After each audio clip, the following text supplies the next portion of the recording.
The moon doesn't just reflect light, it reveals the truth. Let's pull back the curtain and reveal what's in store with this lunar eclipse in Pisces.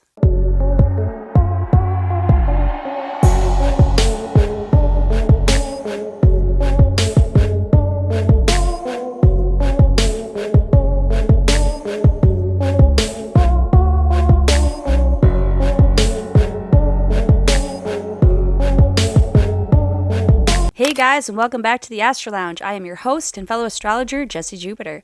I study traditional Western astrology as well as have a strong love for health and wellness. Welcome to the channel where I combine my strong love for health and wellness with my strong love for astrology. Meanwhile, revealing the secrets behind what the moon is trying to tell us. And if you stick around to the end of this video, I will have a 3-card collective tarot reading as well as a surprise oracle card just to get an alternative energy perspective as we are moving through this very cosmic energy. And if you are new to this channel, welcome. And if you are returning, welcome back. Thank you for your likes, your shares, your subscribes. I appreciate you guys so much. Anything that you do to support this channel, I value it very much so. So without further ado, I bring to you on August the 28th, we have a partial lunar eclipse and full moon in the water sign of Pisces. So first things first, I want to briefly go over what some of the archetypes and characteristics we experience with the water sign of Pisces. Pisces, modernly ruled by the wonderful planet of Neptune, more anciently ruled by the planet of Jupiter. Pisces represents the 12th house in astrology. The 12th house represents the hidden mind, the subconscious. It can also rule hidden enemies. Also can represent delusion, illusion, even escapism, but it also represents spirituality and the higher mind. All of the things that I absolutely love and I can resonate with 100%, being that I have a 5-planet stellium in my 12th house, traditionally ruled by Pisces. Although for me, it's in Capricorn. I still have Neptune there. So very much this energy is strong for me and I absolutely love it. I love what it represents. I love what it feels like, everything about it. So moving forward, we're going to get into some of the aspects that we are going to experience during this lunar eclipse. First here, we can talk about what is going on with Neptune retrograde alongside Saturn retrograde, both in Aries, the first house, which represents our identity and how we move in the world, our physical body, and everything that we represent, our identity. And with having Saturn and Neptune both retrograde here, this is us essentially going back to the past and picking up any missing pieces that we have left behind, collecting them as resources, but also tying up loose ends. And we are doing this in order for us to be able to move forward in a structured way for our future, because now we have the clarity, now we have the right resources, now we have the right people, now we know what to do, we have the understanding, and we now have enough clarity, and we now have the right structure and support to be able to feel confident to move forward in these things. Whereas maybe in the past, Neptune may have made us feel like we were in the fog, we couldn't see clearly, or Saturn may have made us feel too restricted, as if we felt like we couldn't do anything no matter how hard we tried. We also have Neptune, which is sextiling Pluto in Aquarius. Pluto is also retrograde. This is us having the inspiration for this transformation. For us being able to have the confidence and be able to see the unseen and trust in the process. We also have another positive aspect taking place with Neptune sextiling Uranus in Gemini. And this is taking place within the 3rd house with Uranus. This is opening up our minds so that we may receive these sudden downloads, these innovative ideas, the insight in order for us to move forward with the things that we have been aspiring to achieve, receiving the right information so that we may have clarity to move forward. For some rather challenging aspects taking place that we may experience during this lunar eclipse, we have some squares to look at. First off, we have the Sun and Mercury conjunct in Virgo. Now, this may be a positive aspect to look at, being that it's going to help us really see the details of a situation, help us see more clearly, have clarity when we're looking at a certain situation. We have this conjunction squaring Uranus in Gemini. This has the potential to create volatility within conversation. This could be receiving some bad news. This could be having an argument. This could be hearing something that is disruptive to how you feel. This could be something that disturbs your everyday routine and what you're used to, disturbing your peace. Focus on the details. What did you learn? Has this happened before? What did you do then? What can you do differently now? Focus on those details, because really zoning in and locking in to focusing on those details is going to be the key of moving you through the situation.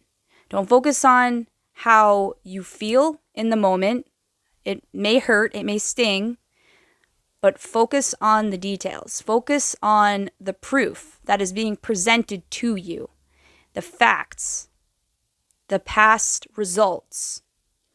Focus on the details. We have another square taking place between Mars in Cancer, the house of home, squaring Saturn in Aries. This has the potential to create some tension and volatility within the home space. Saturn is structure. It's everything that you've built. I believe right now it is more important than ever to protect everything that you have been working so hard to build. With that solar eclipse in Leo that we just received, I believe that was the culmination of the metamorphosis that we all had just undergone through being in this very intense transformational phase, and then finally emerging out of this cocoon with this solar eclipse in Leo, for the world to see everything that we have worked so hard to build, everything that we have worked so hard to establish. In between eclipses, this is a vulnerable moment. A butterfly, when it emerges out of its cocoon, it forces itself to bleed, creating this fluid to strengthen its wings so that it may fly. It's a vulnerable state when it comes out of its chrysalis.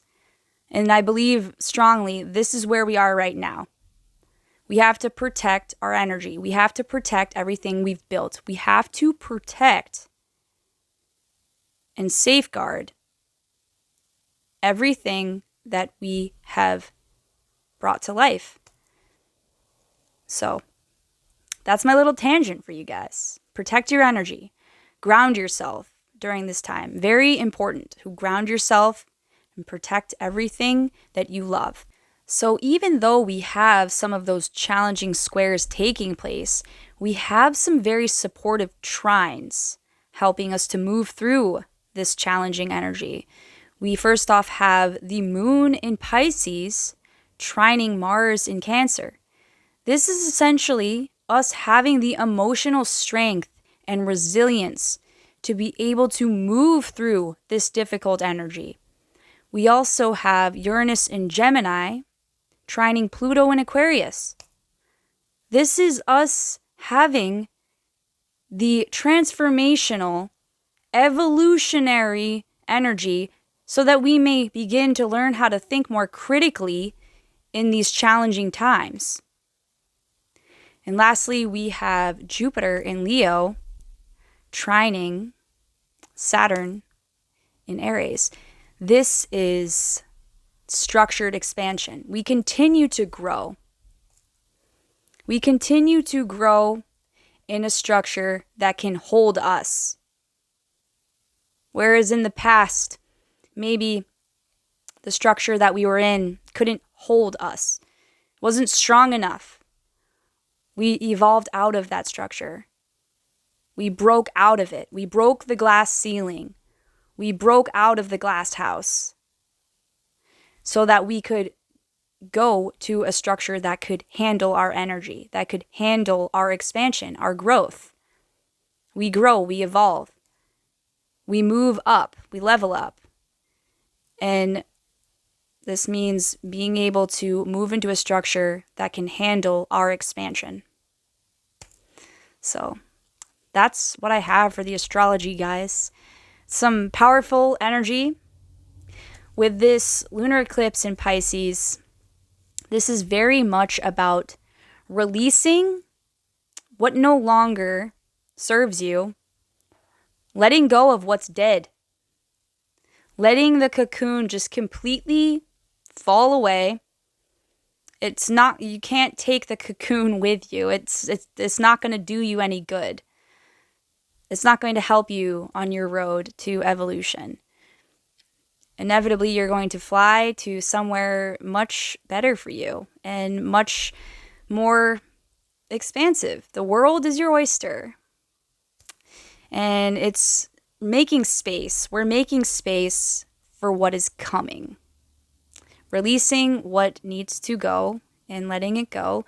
With eclipses, this is about eclipsing things out of our lives. And with the solar eclipse, this is more focused on the collective, the broader spectrum, the outer world. But this is a lunar eclipse. This involves the moon. This is more personal. This is more inward.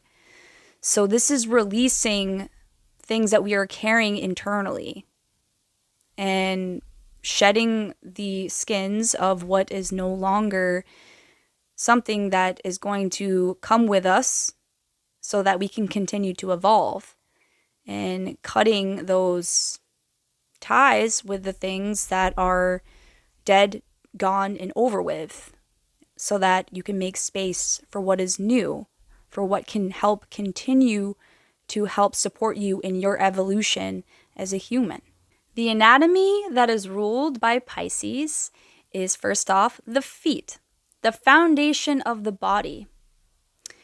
Take very good care of the feet. Do not neglect the feet, for they are what help you move through life.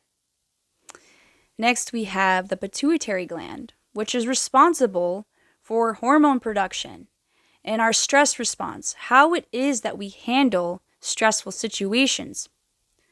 Learning how to let go, learning how to not ruminate over the things that we cannot control, learning to let go of control, learning how to trust the process, learning to be okay when things are not okay, and being calm in the storm. Next, we have the pineal gland, which is associated with our melatonin production, our circadian rhythm. This is also what is responsible for our dream state. It is very important to get good quality rest. Prioritize rest. Rest is what helps strengthen your intuition, strengthens your mind. I recommend getting a dream journal and writing down those crazy dreams that you have during Pisces activation and Pisces moon, Pisces stellium, Pisces energy, Neptunian energy dream journal. I have Neptune in my 12th house. Dreams are insane all the time. Dream journal can really help you unlock what is going on within your subconscious mind. Pisces rules the subconscious mind. Hidden matters. And when we write these subconscious patterns down that we are playing out within our dreams, we can begin to understand why and begin to heal these things within ourselves. To not be afraid to dive into the hidden mind. Even shadow work, dive into what is dark and uncomfortable. Because that is where you're going to find the light. That is where you're going to find the truth and the answers that you can in fact be your own worst enemy. I know I was for a long time. Break yourself out of that cave. Come out of that cave and heal, because that is your birthright. Next, we have the lymphatic system, which is also ruled by Aquarius, which is the fluids in our bodies and how it is that we detox. Movement. Paying very close attention to movement. Get out in nature. Spend time with animals. Spend time with friends and family. Get out and move. Even if it's yoga, small gentle movements, gentle stretching, dancing. Things that get the fluids in your body moving. That way they do not become stagnant. Stagnancy will create uncomfortable tension and inflammation within the body. Gentle movements. So these are some of the things that we can do to protect these parts of our bodies during this time. Also, spend time near water. Pisces is a water sign. It goes with the flow. And this is a great time to spend time near water and just connecting with water in the ocean, the river, the lake, your warm bath, shower, whatever it may be. Spend time with animals.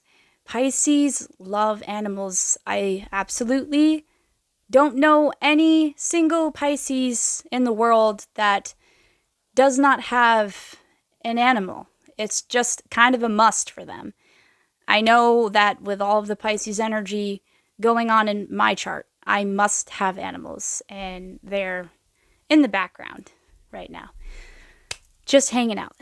So, yes, and also there's a multitude of teas that you can incorporate that are wonderful for helping through this Piscean energy. Chamomile, great for getting good quality rest.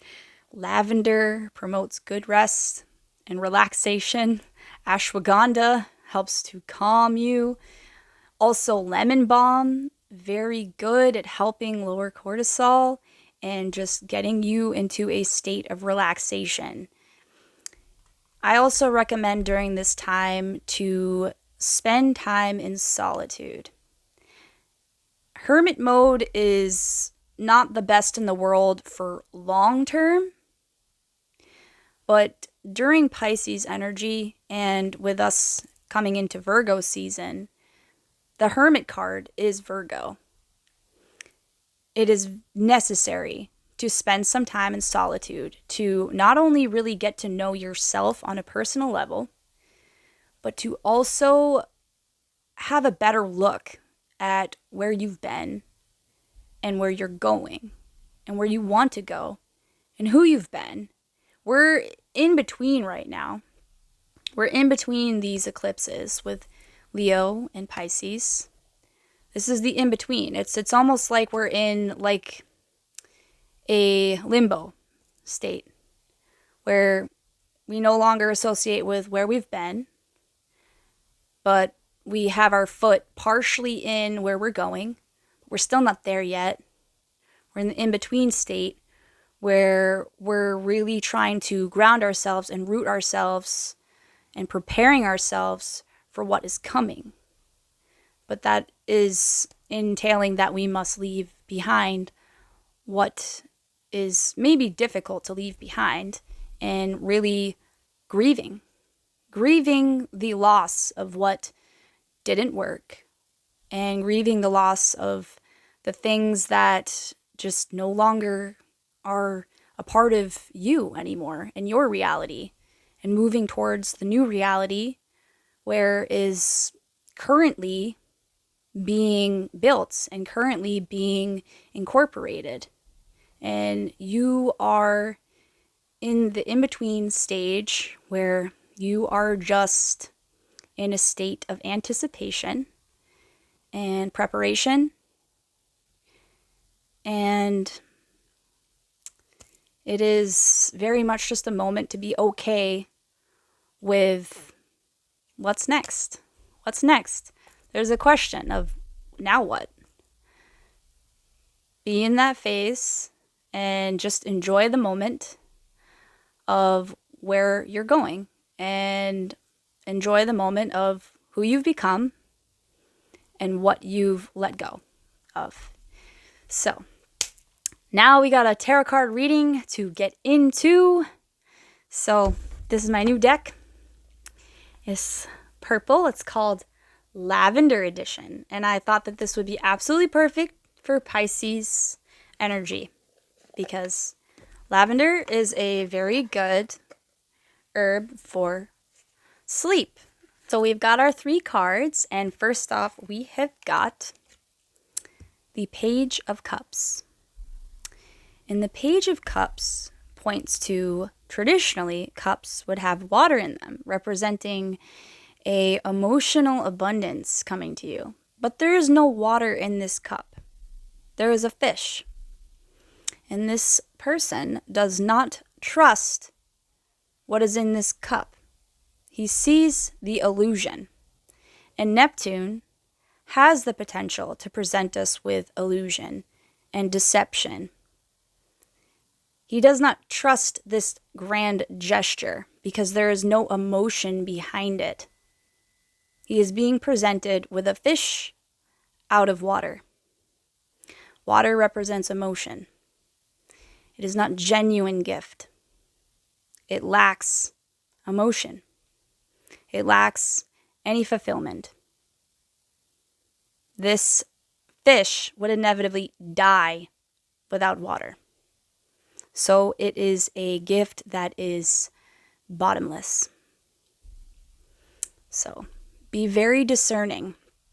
And with having the sun conjunct Mercury in Virgo, pay very close attention to the details with this energy, the facts. Use your analysis with precision. See through the illusion. See through the deception. See the truth. So that's the Page of Cups. Next, we have got the 9 of Swords. And swords represent our thoughts. And these are the thoughts that keep us up at night, keep us ruminating, sleepless nights. But 9, it symbolizes death, an ending. This is the end of sleepless nights. Learning how to get rest and trust the process. Trust that everything that is happening for us, the good, bad, the ugly, is all happening for our greatest good. And this is allowing yourself to rest assured that you are headed in the right direction and to finally be able to put things to bed, put things to rest, things that no longer are working for you, things that are dead, gone, and over with, you are putting them to rest and allowing yourself to finally rest. So, the 9 of Swords. And lastly, we have got the Fool.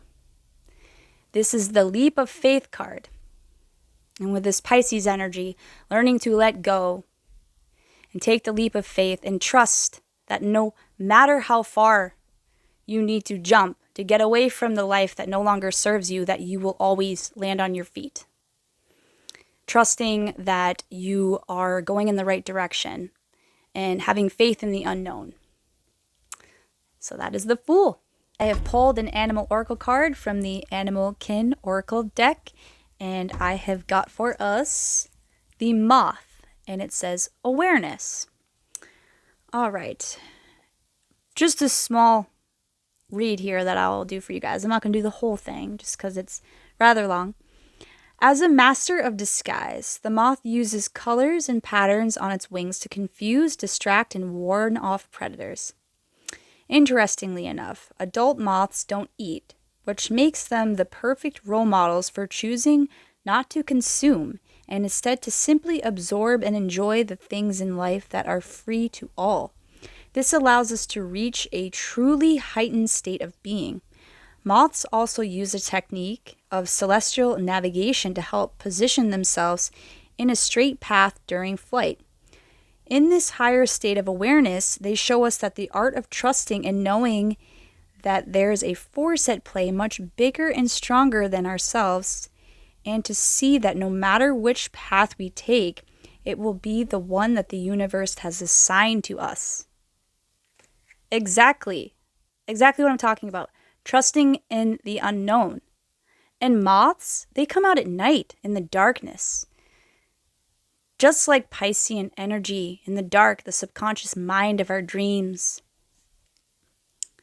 That's a powerful message right there. Trust in the unknown.